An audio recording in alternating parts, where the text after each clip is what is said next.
Luto tayong santol, ginataang santol na may dahon ng gabi. Yan, mayroon tayo diyang santol.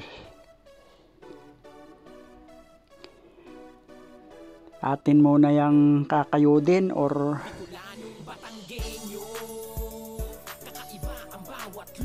bababad natin sa tubig na may asin. Yan, nabiak na natin yung santol. Ay, kagaganda ng santol, matamis. Yan, kayudin na natin at meron na tayong diyang tubig na may asin.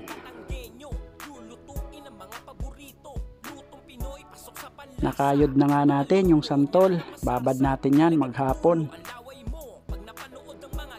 Yan yung pinagkayudan, pinakabalat. Luto na tayo. Meron na tayo diyang gata. Merong luya, bawang, sibuyas. Lagay na natin. At itong sariwang alamang o sa Bicol balaw. Haluin natin habang pinakukulo.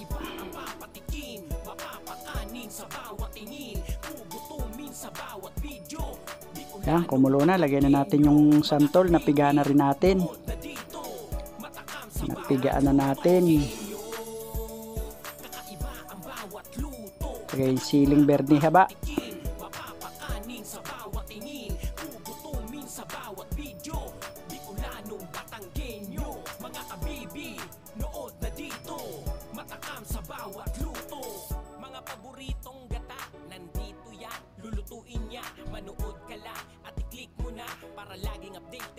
Lagay na natin yung tuyong dahon ng gabi. Laingin.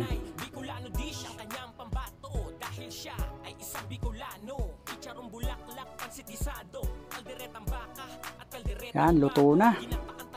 Ating ginataang santol na may gabi or ginataang gabing sinantulan.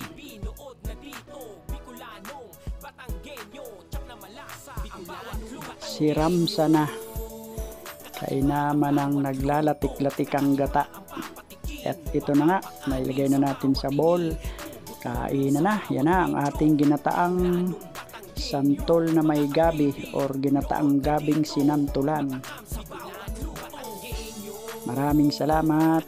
Paki-follow na lang po, subscribe ng aking Facebook page Bicolanong Batanggenyo at ng aking YouTube channel. Paki-subscribe po, share and like. Maraming salamat mga kabibi.